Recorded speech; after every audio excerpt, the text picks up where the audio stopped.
Hello, Natalia. How are you? Hey, bud, I'm great. Thank you for taking time out to talk with me today about women. I'm celebrating women in business, and I just met you, but I fell in love with what you do over there, Louisville, Kentucky, and I wanted to have a conversation, so I'm glad that you were able to join me today. I know you're Thank very you busy. so You're much. going in and out of meetings, correct?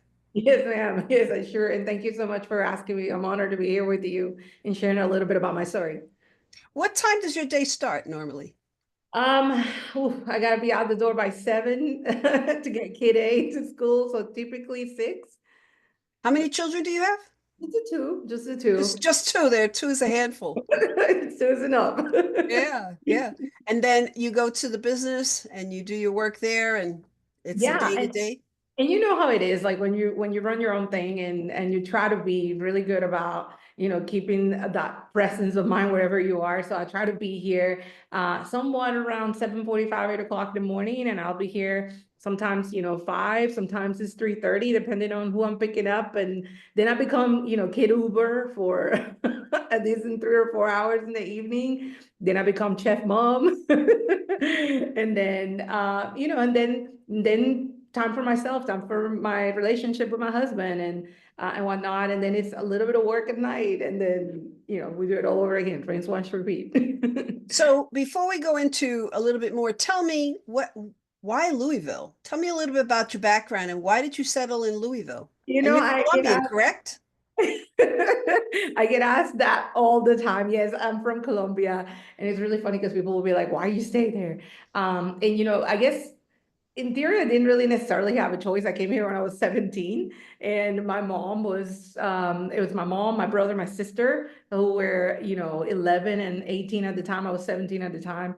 And my grandmother. We all came as a unit. My parents had divorced really early on. And when she was making the decision as to where to relocate, straight from Colombia, um, we kind of saw Louisville as this like opportunity place where you could marry that Southern hospitality culture with there's still enough of a big town feel to it. And we had a UPS World Port here that if you came in and you worked the graveyard shift like 12 to 4 a.m., you could get your college paid for. So she has two teenagers that had just graduated high school, and she was like, "Hey, let's go there." And so we came here, and Louisville has this magical thing of like the people here are so amazing; it will just suck you in, and you just never leave. You just don't leave because it's such a great place to be. Has so much great energy, and so that's probably where I'm gonna, get buried, I think. Oh my gosh. Okay. Oh, you got to come to Charlotte and come visit over here for a little Yes, bit. for But sure. you I mean, know, I've it's been there. interesting that who did the research to find out about the college because that's very interesting. That was my mom. Yeah, that was my mom when she was deciding what to do. I think she understood what was going to be coming next, and that she wanted us, like that was her mission, was to get us into a place where we could have that higher education. And she saw this as a really easy pathway. So And Louisville was it? So, what year did you come to Louisville? it was 2001. It was Wow. December of 2001, right before 9/11. Yeah. So So in 2016, you opened up your business. Tell me a little bit why you have a fantastic business, story. First of all, the name, and then why this type of business. And tell me a little bit about your business so that the people that are going to be listening to this will know more about Natalia in Louisville with the company's story, La Colombiana. for sure. So I'll tell you a little bit about my company, and then I'll kind of go into why that happened. So Story is a innovation hub and co-working space here in Louisville. Currently, we have about 22,000 square feet of co-working alongside a incubator program. We also have a nonprofit arm that is called Wild Accelerator and Wild Academy are two flagship programs. And what we do differently than your regular co-working space or office space is we are a place for belonging and startups and entrepreneurship. And so our mission is all around helping people and providing spaces that just allow people to be their best selves, come as they are, and create amazing businesses of their own, or fulfill their life's purpose. So we offer programming, we offer connection points for people to kind of make it so that they're not just doing transactional relationships. It's not your good old networking. It's you come here and you feel at home and you feel a sense of place and belonging. So that is the business in itself. I also, as a person, have a background on, I had a software startup, just a startup that I, built out earlier on in my career. And so I also have a background in venture capital, and angel investment, in led entrepreneurship for the University of Louisville for a number of years. And all of that, I kind of try to bring my lived experience and a lens of inclusivity and equity to all the things that I do. So that's So how a little many bit. companies did you get involved with as an angel investor? So in my portfolio, I have about 7 or 8 right now. Oh, I just started this in 2022, so about 2.5, 3 years ago. And it's kind of fun because, I get to see on the ground floor what's being built in the community. And so not only can you come in and help people build those companies through connections and space and things like that, but you get to be on the ground floor of strategic thinking and seeing how things are made. So it's really fun. It's a great for people with ADHD, such as myself. It's never a dull. It's really, really fun. tell But me a little bit about the why the word story for the yeah, company. so this just kind of happened to me, to be honest with you. This business just kind of happened to me. I was never supposed to be an entrepreneur. I was like, I was craving as an immigrant. I think you may know this, but as you make all this effort and you see your family's effort and those before you and everything they have to do, the last thing you want is to risk it at all. You want it to be stable. You want it to be, I wanted a great corporate career.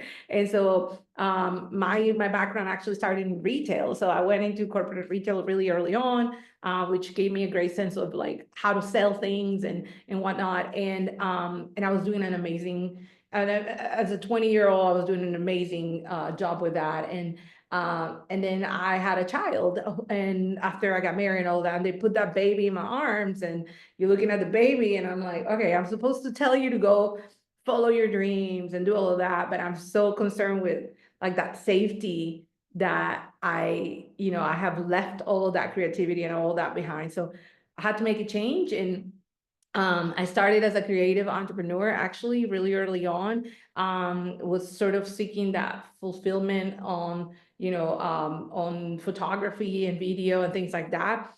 Grew that business to a nice little studio. It was a lifestyle business that replaced my income pretty fast in about a year and a half or two. I had multiple photographers that were shooting under our studio brand, and story just sort of happened as a collective of photographers that got together because I literally could not make rent on my 1,200 square foot studio. I was like, hey, let me just have my friends and let's all come together and build this really cool space. So as we build the space, people start coming in, our clients started coming in, wanting to work out of there because the space was so cool and it has such a great vibe to it.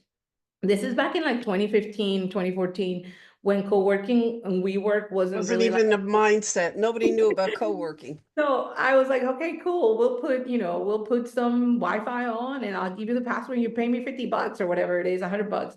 And it just snowballed, right? And it started happening. And a lot of what was happening in this space was people that were creative bringing their thing to life. And part of this was like, we're the movers, we're the shakers, we're the storytellers of our city. And we were on Story Avenue. So it just sort of clicked and it just became Story. You're in the area of it's called Nulu, which Yes. is it's New Louisville. Yes. There's a lot of artists and it reminds me in Charlotte, we have a place called Noda. It will Mm-hmm. never be the village, but it's Yes. kind of bringing people together that have the creative atmosphere. And when I walked into your location, because I would love Louisville, I'm not going to move there because Charlotte people would be very upset. My husband would be very upset, but it was a very welcoming place from the person that I met up front to the time that I went to the back to see other people. Everybody was talking, people were creative. They were Yeah. talking business, they were developing ideas, or they were just having coffee and Yeah. just hanging. But it was a very warming and welcoming place. So you did a good job in Thank creating that you. atmosphere. Thank you. I think I will take some credit for it, but I think a lot of it is just our culture in the city of like people. This is one of the things why I think we could be a great continued hub for innovation as a Midwest hub, because everyone here really genuinely cares for each other and wants to see you succeed. And so it Yeah. is this idea that, you know, you can get a coffee with the CEO, whatever, because everybody is like 1 degree of separation and they're willing to make that intro for you and take a bet on you. And to Now your there's point, different groups. What you're talking about is in your area that yes. everybody wants to pull together. Okay. Yeah, Okay. and well, I mean, I think this is prevalent throughout the city. I think Nulu specifically is a pocket of vibrant sort of innovation and creativity. You mentioned, you know, a lot of artists, like this is a local artist, Jacob Ford. Mhm. You know, and we just support each other in that way. Like everybody here wants to see each other succeed. And Nulu became this sort of like hodgepodge where artists were with each other, and then after artists, you know, come to startup founders because we're gritty and dirty a little bit, and right, and then you get investors, and then the corporates come, and so you know you have that product market fit when you have the, you know, the big names like the Humanas making bookings and Yeah.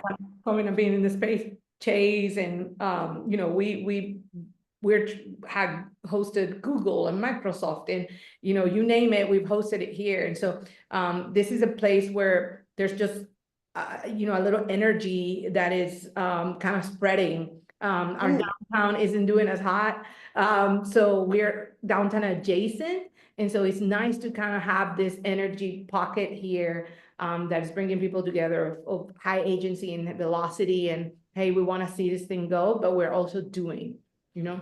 You know, my son's in urban planning, and he always says Mm.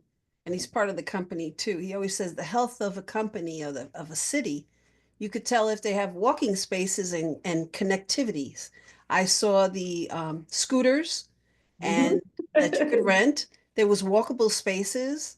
It just seemed to be very vibrant down there. And it was in the middle of the day. You know, it was Yeah, just not even lunchtime. It was the afternoon or early afternoon. And then got there early morning. So there were people all over the place yeah, walking and absolutely. interacting with each other. So that was exciting to see.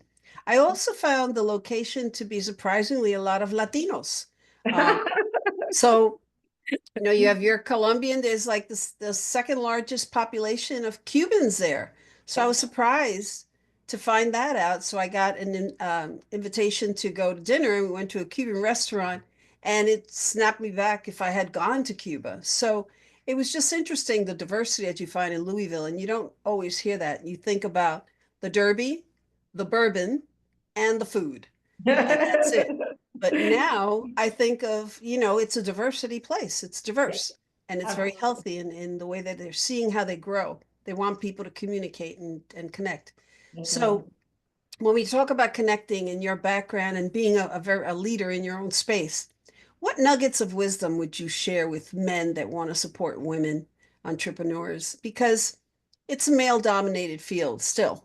So what nuggets of wisdom would you share? Well, I think that one of the big misconceptions sometimes is that, you know, you you see this sometimes awards and things, and it's like best female CEO, best blah blah. So a lot of times when you have this side mentions in an effort to include, we're kind of diminishing our own um I guess our own accomplishment, because if you look at, for example, in Louisville, the last three billion-dollar exits we had have all been by minority groups, one of which was a woman, right? And sometimes what I would say to entrepreneurs is just because you don't understand the problem that a woman is trying to solve because you're not experiencing the problem doesn't necessarily mean that it isn't a problem worth solving or an opportunity worth going after. So our last billion-dollar exit here in the city was Alani New, which sold by I think it was early March or early, I'm sorry, late February for 1.8 billion. And Wow. that is a really huge sum of money. And again, it's one of those things where like she went after a market that was very specifically targeting women, young women in college, right? And it was energy drinks and supplements and protein bars and things like that, that a lot of people say no to because they didn't understand why a specific brand would help. And so I would say to men, it's like, try to step back a little bit. And when being approached by women, and if you don't understand what a woman entrepreneur is trying to solve, don't discount it. Ask yourself, do I not understand this opportunity because I haven't experienced the problem? Is it still an opportunity worth pursuing? And try to help as much as you can, right? And I think we also tend to, and so do immigrant founders, we tend to solve problems that have a community or impact layer, not always, but a lot of times.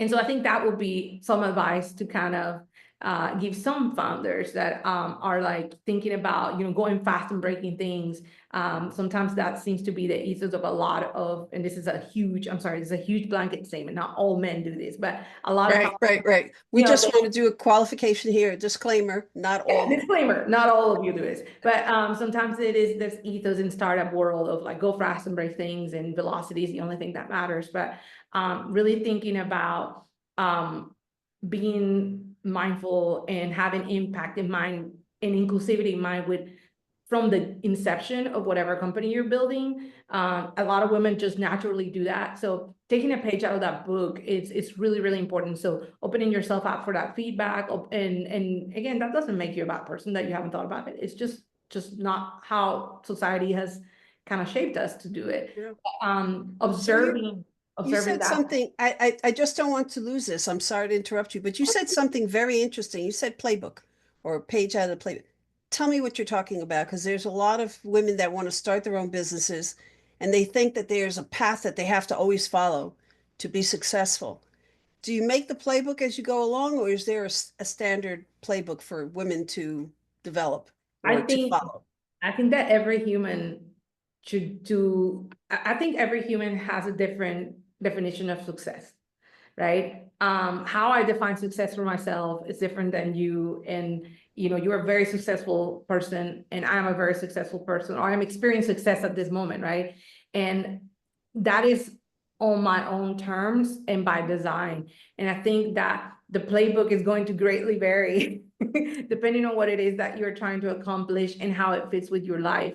And so I think when I say take a page out of their playbook, I mean more like, ask when you align with someone's success, when you're like, hey, I want something similar to this is what I'm aiming for.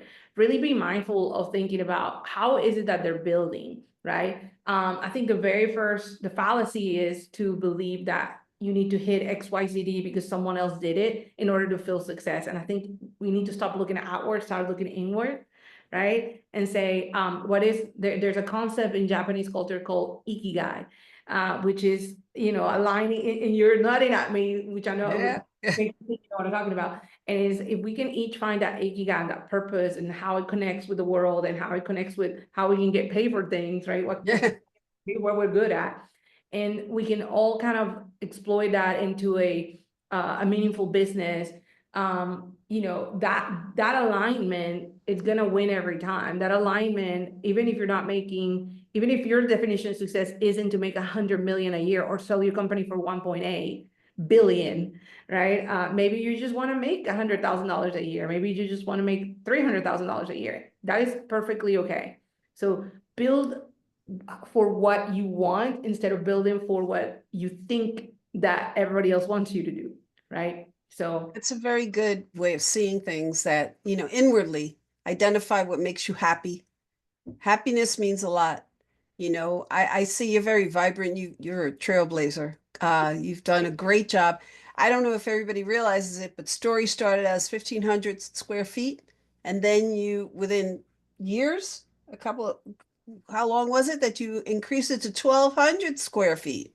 Yeah, so we started with that, small, like I said, creative space. And in a year or two, we doubled that size, and then we went and doubled again in 2017, and then we doubled again in 2019, and then finally we're here at 22,000 square feet and doubled again.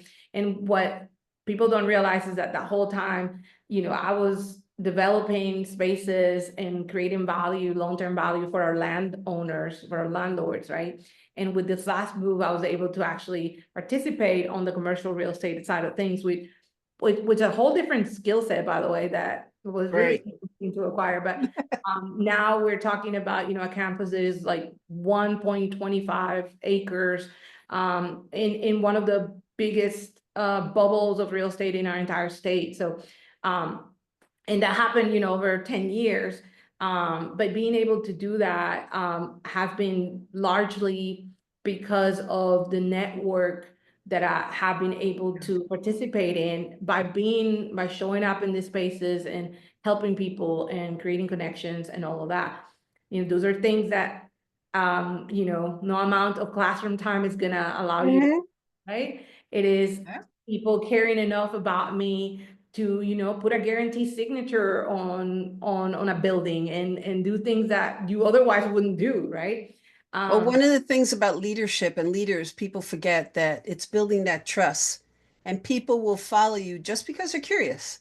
Sometimes they say, I think it was Colin Powell that said that people will follow, that he learned in his Harvard years, that people will follow you. Some will follow you because of belief. Some will yeah. say, I trust you, but some will just be curious. And let me just see where we end up. So I think that you're a visionary, and that's something that I saw from the beginning because this company, Leadership in the Cloud, started in 2013. When I started, people were like saying, What? What are you using? Zoom? What? Why virtual? We're touchy-feely people. So I've been virtual since before that, since 2000, whatever. I've been virtual since 1987, I um, love when they it. used to use the dial-up. But to tell you the truth, I think that the what you have there is really, in essence, a really good place because you have the trust, the atmosphere. It's a healthy culture. You're in the right place where it's developing, but you also have the right attitude. When I got there, right away, you gave me a tour.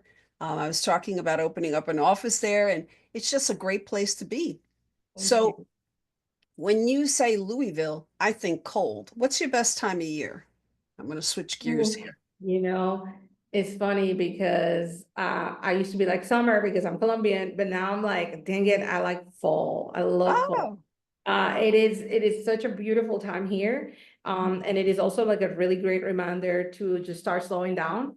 And so it's got both the visual impact and because I am a photographer at heart and a creative at heart, I crave that beautiful yellow, yummy light that kind of like the just yellow in the back. I like the colors in your office there. color me. So yeah, Gold. oh, Louisville, just to close it out, has the Kentucky Derby. And one of the things that I found very exciting for me that I'm coming to is the Derby pitch. Um, yeah. that's an amazing way of supporting people with ideas that are coming out of the gate. Not to use a metaphor from the horse No racing, pun intended. but we're all at the gate. Everybody's starting at the gate. We all start equally. But when we have those people that believe in us, the gate doesn't seem so daunting.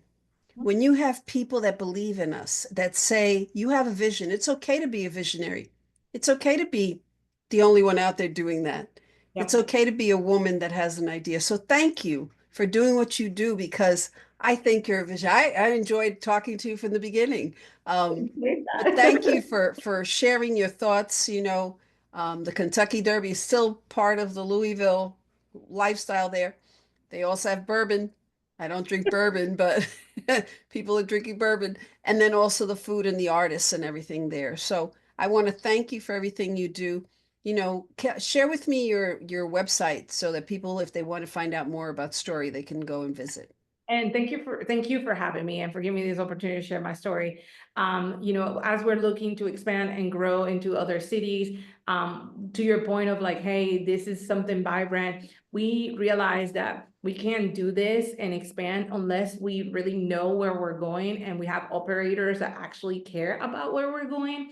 So we've decided to kind of go into more of a franchise model. So if you're someone out there who has, a building or wants to purchase a building and would like to be part of, that kind of growth, then hit me up. It's Natalia at storylouisville.com.